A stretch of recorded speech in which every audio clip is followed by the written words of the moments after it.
الرحمن الرحیم۔ حضرت عائشہ صدیقہ رضی اللہ عنہا روایت فرماتی ہیں کہ رسول اللہ صلی اللہ علیہ وسلم جب تہجد کی نماز کے لیے اٹھتے تھے تو بہت ہی زیادہ احتیاط کے ساتھ چارپائی سے اٹھتے تھے کہ اس میں آواز پیدا نہ ہو اور میری نیند خراب نہ ہو، اور بہت آہستگی کے ساتھ دروازہ کھولتے تھے کہ دروازے کی آواز سے میری نیند میں خلل نہ آئے۔ تو یہ حدیث ہے۔ تو اس حدیث کا مقصد کیا ہے؟ مقصد یہ ہے کہ ہم سب اس بات کا تو خیال کرتے ہیں کہ جو ہم سے بڑے ہیں یا جو ہمارے برابر کے درجے کے ہیں ان کو ہماری ذات سے تکلیف نہ پہنچے، اس کا تو ہم خیال کرتے ہیں کسی نہ کسی درجے میں۔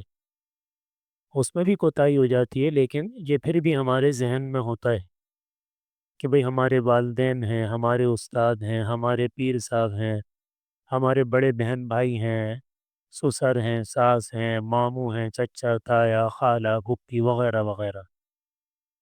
لیکن ہم سے بہت زیادہ غفلت اور کوتاہی ہوتی ہے اپنے سے چھوٹوں کے بارے میں، کہ ہم اس بات کا خیال نہیں رکھتے کہ جو ضابطے میں اور درجے میں ہم سے چھوٹے ہیں، یہ ضابطے کا لفظ دوبارہ میں دہرا رہا ہوں، پہلے اس کی بہت اچھی طرح وضاحت ہو چکی ہے۔ جو ضابطے میں درجے میں ہم سے چھوٹے ہیں، ہو سکتا ہے وہ اللہ کے یہاں ہم سے بہت بڑے ہوں، لیکن دنیاوی ضابطے میں ہم سے چھوٹے ہیں۔ ہماری بیوی ہے، ہماری اولاد ہے، ہمارے شاگرد ہیں، ہمارے ملازمین ہیں، ضابطے میں وہ چھوٹے ہیں، تو ان کو ہماری ذات سے تکلیف ہو، اس طرف ہماری توجہ اتنی جاتی نہیں۔ تو ہماری ذات سے آپ صلی اللہ علیہ وسلم سے بڑا تو کوئی ہو ہی نہیں سکتا، اللہ کے بعد آپ کا مقام ہے، بس مختصر یہ ہے۔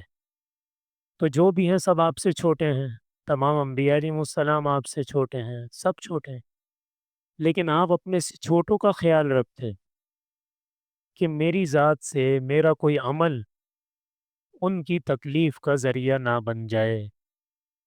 لیکن ہم اس میں بہت غفلت کرتے، ہم کہتے ہیں کہ بھئی یہ تو ہمارے چھوٹے ہیں، ہماری اولاد ہے، ہماری بیوی ہے، ان کو اگر ہماری ذات سے تکلیف پہنچے تو پہنچا کرے، کیا حرج ہے اس میں؟ تو یہ ہمارا ایک ذہن بن گیا ہے۔ باقی لوگوں کا تو ہم پھر بھی خیال کر لیتے ہیں، لیکن اپنے گھر والوں کی تکلیف کا ہم خیال نہیں کرتے۔ کیوں؟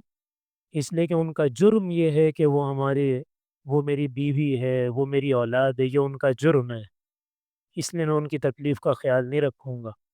تو اس طرف بہت زیادہ توجہ دینے کی ضرورت۔ کئی لوگ ہیں گھر سے باہر کھانا کھاتے ہیں، بیوی کو بتانے کی زحمت بھی گوارا نہیں کرتے، وہ بیچاری بیٹھی رہی انتظار کر رہی ہے اب پہنچے کہ میں نے تو کھانا کھا لیا۔ تو یہ حرام ہے، تکلیف پہنچانا حرام ہے۔ یہ جو موبائل اتنا بڑا آپ نے جیب میں رکھا ہوا ہے، اس کو توڑ دیں، پھینک دیں، اس کو، یہ کس مرض کی دوا ہے؟ جب یہ اپنے لوگوں کو ہی تکلیف سے نہیں بچا سکتا تو اور یہ کیا فائدہ دے گا؟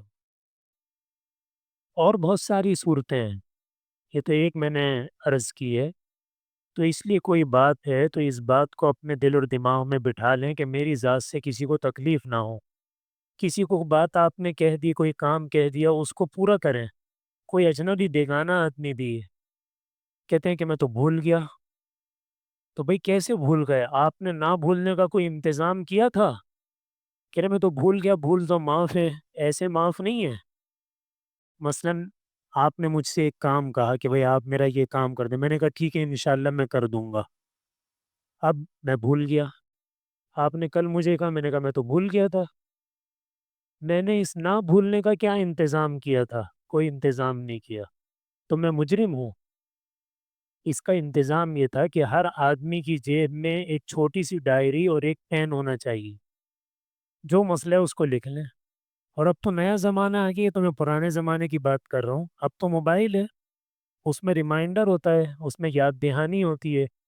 میں تو ایک ایک سال کے بھی ریمائنڈر لگاتا ہوں، مہینہ بھی آتا ہے، اس میں دن بھی آتا ہے، تاریخ بھی آتی ہے، وقت بھی آتا ہے کہ اس میں آپ لکھ لیں۔ ہاں، اس کے بعد آپ بھول گئے کہ وہ بچ گیا ریمائنڈر، پھر آپ نے کہا میں کرتا ہوں، چلو پھر تو صحیح ہے، پھر بھی اس سے معافی مانگنا ضروری ہے، لیکن کوئی انتظام نہیں کیا، نہ لکھا نہ موبائل میں کچھ کیا، کہہ رہے میں تو بھول گیا۔ بعض لوگ تو ایسے ہیں کہ 5 5 6 6 مرتبہ ان کو، میں تو اپنی بات بتا رہا ہوں، میں ان کو کہہ رہا ہوں وہ نہیں کر رہے، کہہ رہے میں بھول گیا۔ تو بھائی نہ بھولنے کا بھی کوئی انتظام کیا تھا؟ کہہ رہے ہیں کوئی انتظام نہیں کیا۔ تو میری بات بھول رہے ہو، پتہ نہیں اپنی بیوی کی بات کتنی مرتبہ بھولتے ہوگے۔ تو اس لیے یہ طرز عمل بالکل درست نہیں ہے۔ اپنے دل اور دماغ کے اندر یہ بات بٹھا لیں کہ مجھے کوئی ایسا کام نہیں کرنا جس سے اپنے بڑے برابر والوں کو تو چھوڑیں، جو درجن ہم سے چھوٹے ہیں ان کے لیے بھی ہمارا کوئی کام، کوئی عمل، کوئی فعل، کوئی بات تکلیف کا ذریعہ نہ بنے۔ اللہ تعالی ہم سب کو عمل کی توفیق عطا